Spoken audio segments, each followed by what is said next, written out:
Alors vous savez importer du son, vous savez importer de l'image, vous savez importer de la vidéo, et l'idée ce serait qu'on commence à rentrer un petit peu dans le détail de cette timeline qui va s'alimenter au fur et à mesure qu'on va mettre du contenu à l'intérieur. Et donc pour agrémenter la démonstration, on va récupérer un rush vidéo, donc il suffit ici d'ajouter un support. Je vous propose d'aller chercher par exemple ça. Voilà, c'est un début, hein, et puis on a donc pour le moment ici l'avion qui se balade avec la main qui le positionne sur la surface. Et puis pour essayer d'agrémenter le tout, on va rajouter en plus notre bande son, donc la même que tout à l'heure, toujours dans Ajouter audio. Je vais chercher évidemment ici la musique qui va bien. Alors là, on commence à se rendre compte qu'en termes de couleurs, déjà, il y a des variations, que la partie vidéo ici est bleue, que la partie son est verte. Alors tout ça pourrait évidemment se modifier, mais pour le moment, ce qui est intéressant, c'est de constater que si vous faites un clic sur les petites flèches qui se trouvent ici à l'extrémité de chaque élément, de chaque groupe, eh bien vous avez accès à des options. Alors parmi les options qui seraient intéressantes, il y a notamment le fait de pouvoir jouer sur le volume de la musique. Alors vous allez très vite comprendre que la musique qui est ici un peu forte, on va pouvoir la moduler, non seulement dans son volume global, mais aussi en effectuant un fondu en entrée, un fondu en sortie, parce que si je me limite à la présentation qui est ici, alors je vais me taire pour vous faire écouter, voilà ce que ça donne.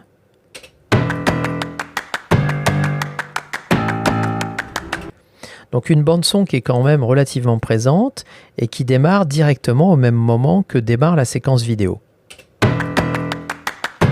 Alors moi je peux évidemment temporiser tout ça, et grâce à cette timeline qu'on va commencer à détailler puisqu'on a de la matière, il y a plusieurs petites choses sur lesquelles vous devez être attentif. D'abord, la position des éléments qui est totalement malléable et indépendante d'un groupe à l'autre. Donc le groupe vidéo au-dessus, la piste audio en dessous.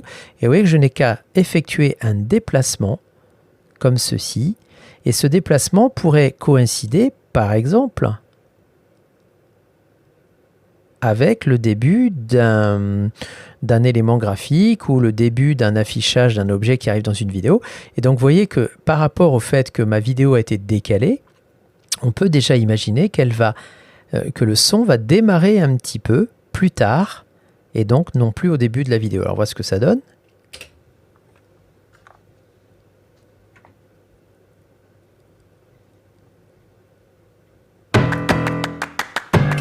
Donc, un décalage dans le démarrage. Alors maintenant, ce qui me pose problème, c'est le fait que ça démarre un peu franchement. Alors, profitons-en pour parler un petit peu dans cette timeline des petites icônes qui s'affichent par-ci par-là dans les différents groupes. Dans le groupe bande-son qui est ici, dans la piste audio, d'ailleurs, vous pourriez en rajouter une autre, en mettre plusieurs, une nouvelle piste audio avec en plus du son, de la narration, des petits bruits de pliage, des petits bruits d'un élément qui s'envole. Enfin, on peut tout imaginer, c'est assez génial.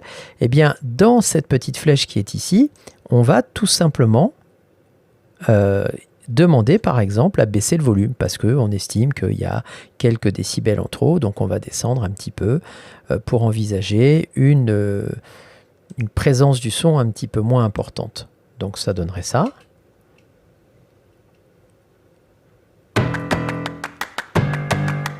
Alors vous ne voyez pas forcément la différence, mais on va évidemment réduire considérablement le volume.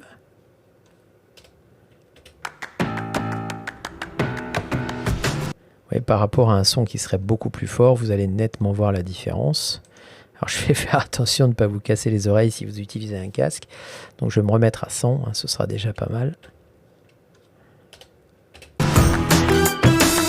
Voilà, on voit quand même nettement la différence. Donc ça, c'est un truc sur lequel vous pouvez absolument avoir la maîtrise. Donc on va revenir sur une sonorité plus faible. Un fondu à l'ouverture. Alors ça peut être sympa aussi pour déclencher la séquence son progressivement au moment opportun où vous avez décidé que le son devait démarrer. Donc tout ça se fait vraiment de manière extrêmement souple, et j'attire votre attention sur le fait qu'avec les flèches de déplacement de votre clavier de gauche et de droite, vous pouvez également faire bouger votre piste de lecture de manière extrêmement douce et progressive, ce qui vous permet, voyez, de faire avancer vos images comme ceci, et ainsi pouvoir caler par exemple le démarrage du son avec l'arrivée de l'avion sur la piste. Donc ça, c'est des choses très faciles. Donc ici, un petit fondu en entrée de l'ordre de 12-13 secondes pour démarrer en douceur, et je pourrais naturellement envisager une fin également avec un fondu. Donc je valide tout ça en faisant entrer, je vois ce que ça donne, je fais une lecture.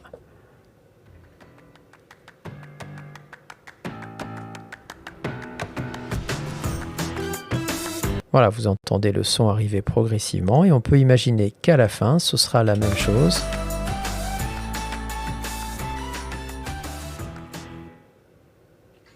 Voilà, avec une réduction de l'intensité du son au fur et à mesure que le temps passe.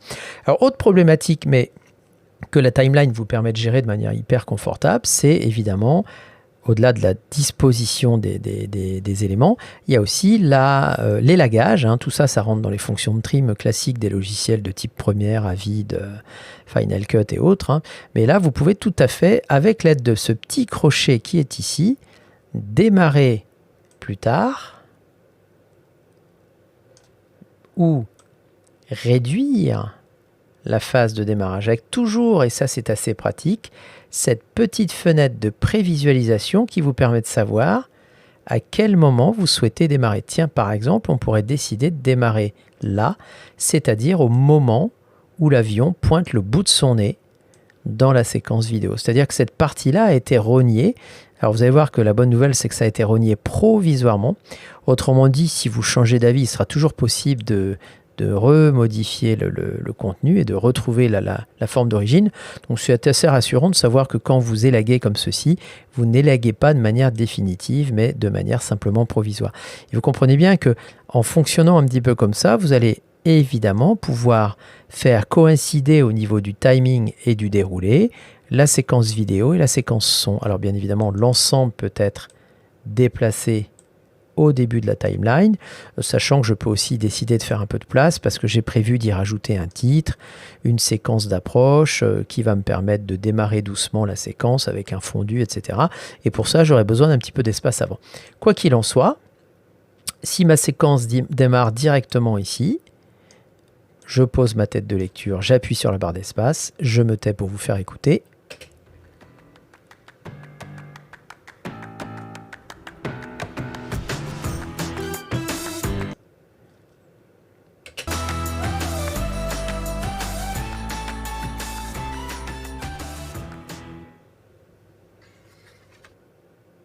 Et voilà.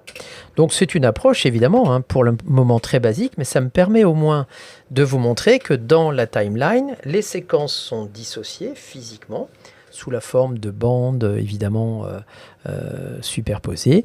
Alors on a parlé de la petite flèche qui permet ici de gérer le volume, le fondu en ouverture, le fondu en sortie. Alors qu'est-ce qu'on a à disposition dans cette petite flèche ici?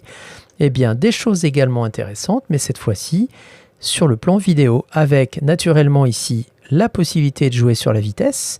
Alors pour le moment c'est un intérêt limité, mais vous verrez tout à l'heure que dans le montage, on pourra par exemple accélérer des séquences quand l'avion est en train d'être plié, et puis ralentir ou retrouver un rythme normal quand le pli est réalisé. Enfin, on va être capable de matcher comme ça les séquences en termes de vitesse et d'accélération. Quant à la durée, elle me permet tout simplement de connaître ici de manière précise la quantification de durée. C'est parfois plus facile de fonctionner avec ça puisque vous pouvez taper directement une valeur et caler le film ou la vidéo, la séquence à 30 secondes, 35 secondes précisément. Mais c'est aussi une manière pour moi de dire, bah tiens, ma séquence, elle faisait combien à la base? Ah, alors souvent, ce que vous êtes amené à faire, c'est ça. C'est-à-dire tirer sur le petit crochet qui est là, agrandir, agrandir, agrandir, et puis vous obliger à insister un petit peu exagérément jusqu'au moment où ça va finir par arriver, vous allez être calé au max de la séquence à droite et ça va finir par fixer ici. Donc là, vous savez que vous êtes au taquet, si je puis dire, de la séquence, mais vous pouvez aussi fonctionner comme ça, c'est-à-dire remonter avec votre curseur ici au max la durée de la séquence qui fait 107 secondes et ainsi vous assurez que vous êtes bien au bout de la séquence. Donc ça, c'est assez pratique. Je reviendrai avec vous tout à l'heure sur l'icône de son qui est ici, qui permettra également de dire bah, je peux baisser le volume si jamais j'avais du son parasite associé à ma séquence vidéo pour mieux me concentrer sur la bande son ou la voix off que j'aurais mis dans une piste séparée. Alors bien sûr, le plus simple serait de couper le son si vous voulez vous débarrasser du son de la séquence, mais de la même manière, je pourrais gérer un fondu à l'ouverture, un fondu en sortie. Donc voilà un petit peu les premières approches, je dirais, productives que l'on pourrait mener ensemble autour de la timeline. Pour cela, vous aviez bien compris qu'il me fallait un petit peu de matière pour vous montrer ces détails-là.